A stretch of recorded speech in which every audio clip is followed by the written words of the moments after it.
आज जो है लिख के बैठा हूं, बाबा साहब का जो सामाजिक मूवमेंट था, आज से 90 साल पहले की जब बात करते हैं, बाबा साहब का जो सामाजिक मूवमेंट था, उस सामाजिक मूवमेंट को किसने रोका? हिंदू महासभा ने।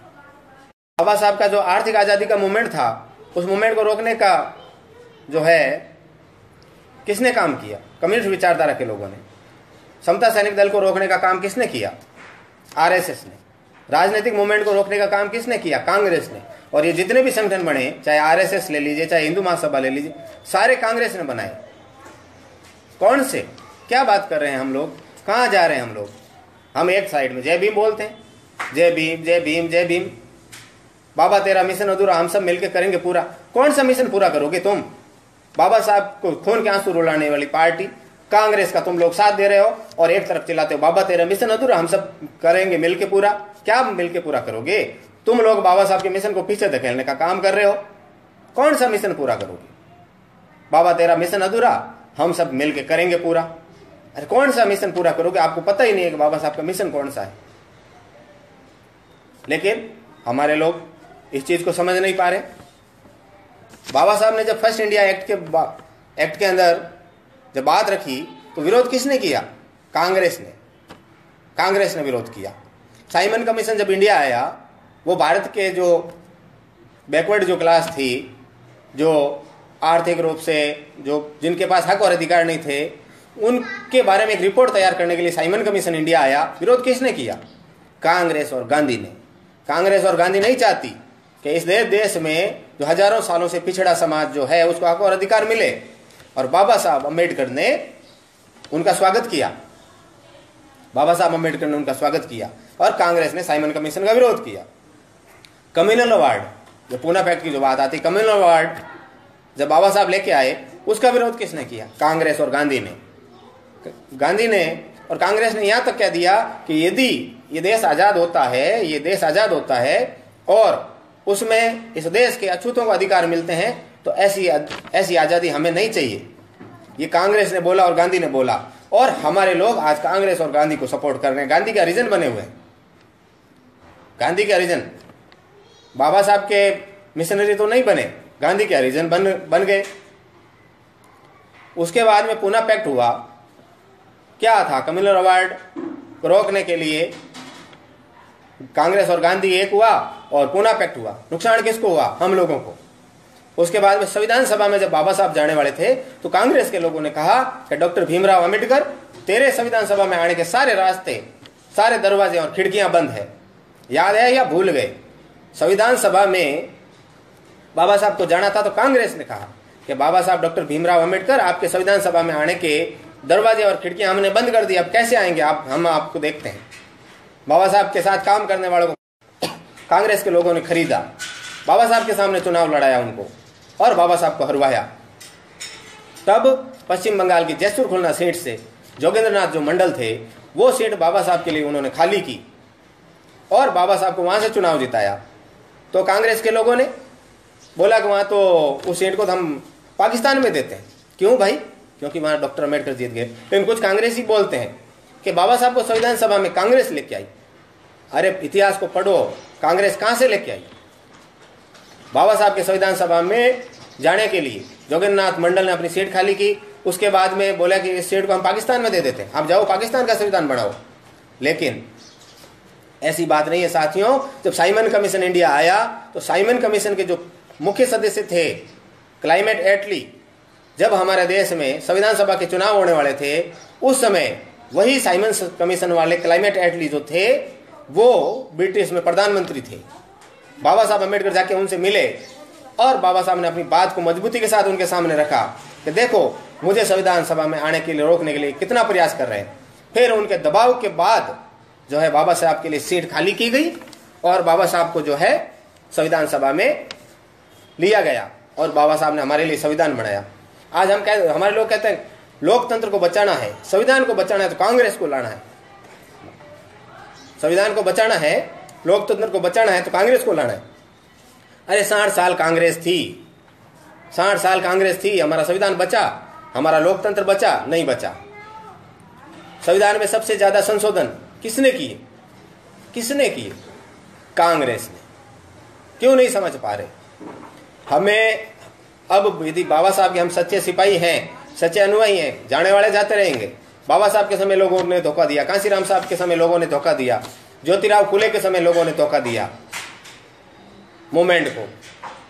लेकिन हम कुछ लोग चले जाएंगे, लेकिन जो बाबा साहब के सच्चे सिपाही होंगे वो मूवमेंट के साथ हमेशा सदैव खड़े रहेंगे।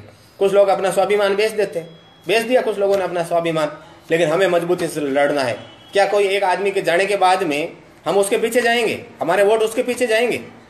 हमारे वोट उसके पीछे नहीं जाएंगे। यदि हम बाबा साहब के सच्चे सिपाही हैं तो बाबा साहब को खून के आंसू रुलाने वाली कांग्रेस पार्टी को हमें किसी भी कीमत पे रोकना होगा और हमें बहन कुमारी मायावती जी के हाथों को मजबूत करना होगा। तब जाके इस देश में परिवर्तन आएगा। हमारी लड़ाई व्यवस्था परिवर्तन की लड़ाई है। हमारी लड़ाई व्यवस्था परिवर्तन की लड़ाई है और इस व्यवस्था परिवर्तन की लड़ाई में हमें जो पार्टी संविधान में पूर्ण आस्था और विश्वास रखती है उसको सपोर्ट करना है। लोग हमारे समझते नहीं। अशोक गहलोत जी ने अपने घोषणा पत्र में बोला कि जो 2 रुपए किलो गेहूं मैं देता था वो गेहूं अब मैं 1 रुपए किलो दूंगा। कहने का मतलब क्या है कि मैं तुम्हें 1 रुपए किलो वाला जो गेहूं है वो खिलाऊंगा, मैं तुम्हें ऐसा तुम्हें बढ़ाऊंगा।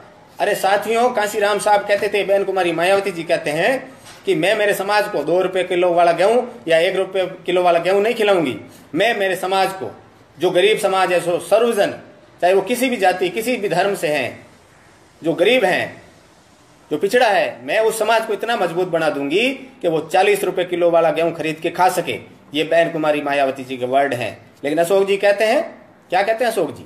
2 रुपए किलो वाला जो गेहूं है वो मैं 1 रुपए किलो में दूंगा, यानी कि तुम्हें गरीब बनाऊंगा। कांग्रेस कहती गरीबी हटाओ। अरे वो गरीब रखना चाहती है, गरीबी हटाना नहीं चाहती। इसलिए अशोक जी बोल रहे हैं 2 रुपए किलो वाला गेहूं 1 रुपए में दूंगा। बसपा कहती है, मायावती जी कहते हैं, कांशीराम साहब कहते हैं कि समाज को इतना मजबूत बना दो कि उसको 2 रुपए किलो वाला गेहूं खरीदने की और खाने की आवश्यकता ही नहीं पड़े। वो समाज इतना मजबूत बन जाए कि 40 रुपए किलो वाला गेहूं खरीद के खा सके। लेकिन ये चीज अब हमें समझनी पड़ेगी। जितने भी बाबा साहब के साथी हैं, बाबा साहब के अनुयायी हैं, बाबा साहब के मिशनरी हैं, सभी साथियों से मेरा निवेदन है, कमर कस लो।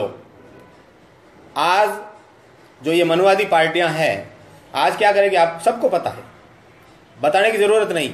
आज वो हमारे गली मोहल्लों में आएगी, उनके कार्यकर्ता आएंगे और कैसे हमारे वोटर को वो गुमराह करेंगे आप सबको पता है, सबको पता है। ये कहते हैं कि SC/ST वाले का क्या है, एक ढोला मारू में एक पवा में, तो ये बिकने वाले लोग हैं। इनको दिखा दो, इस बार दिखा दो कि ये समाज अब झांक चुका है। अब ये ढोला मारू और पवे में बिकने वाला नहीं है, 1 रुपए किलो वाला गेहूं खाने वाला नहीं है। इस समाज ने अब ठान लिया है कि हम 40 रुपए किलो वाला गेहूं खाने के लिए हमने कमर कस ली है। इस बार इनको दिखा दो। साथियों, आगे जो मैं आपको बताना चाहूंगा कि कांग्रेस व बीजेपी वाले बसपा का विरोध क्यों करते हैं, कांग्रेस और बीजेपी वाले बहुजन समाज पार्टी का विरोध क्यों करते हैं, बहन कुमारी मायावती का विरोध क्यों करते हैं? इसका एक ही कारण है साथियों, क्योंकि उन्हें पता है कि बाबा साहब का जो मूवमेंट है, बाबा साहब का जो मिशन है, बाबा साहब का जो सपना है, उसको पूरा करने का प्रयास बहुजन समाज पार्टी कर रही है। इसका सीधा सा मतलब यह है, कांग्रेस और बीजेपी मायावती जी का और बसपा का विरोध इसलिए करती है क्योंकि वो बहुजन मूवमेंट को, बाबा साहब के मूवमेंट को, महापुरुषों के मूवमेंट को वो रोकना चाहती है। महापुरुषों के मूवमेंट को रोकने के लिए जो है कांग्रेस और बीजेपी बसपा का विरोध करती है। साथियों,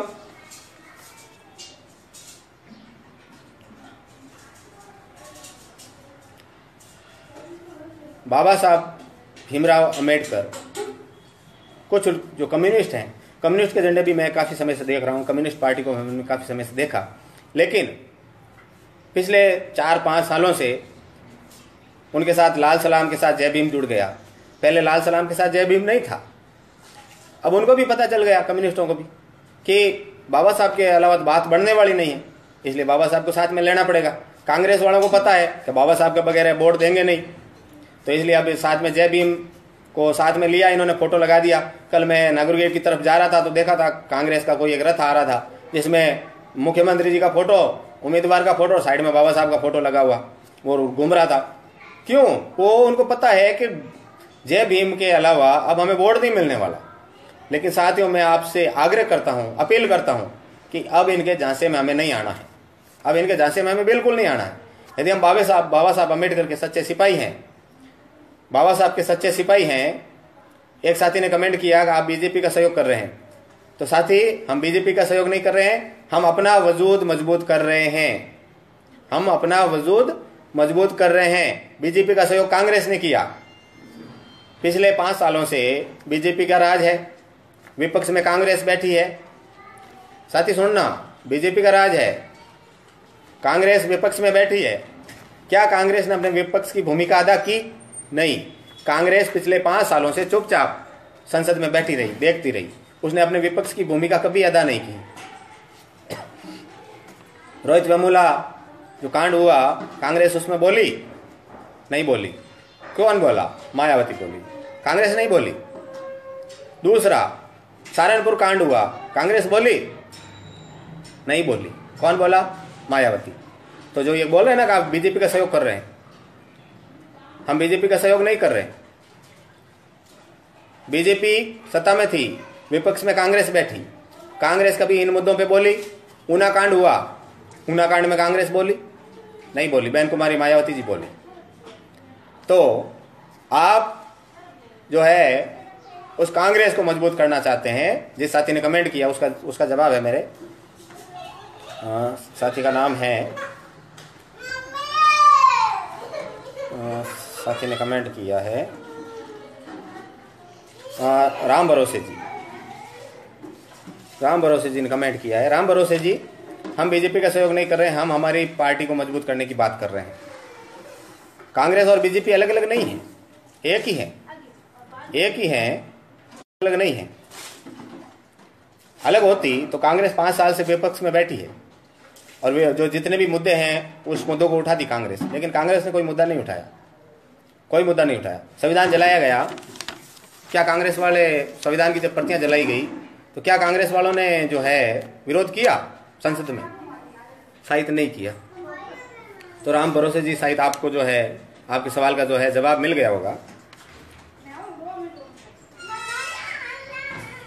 1956 में बाबा साहब के जाने के बाद में बाबा साहब के मूवमेंट को पूर्ण रूप से रोकने का जो है प्रयास कांग्रेस ने किया। बाबा साहब को भारत रत्न नहीं देना, जो काका कालेलकर जो आयोग है, जो डॉक्टर भीमराव अंबेडकर ने बनाया,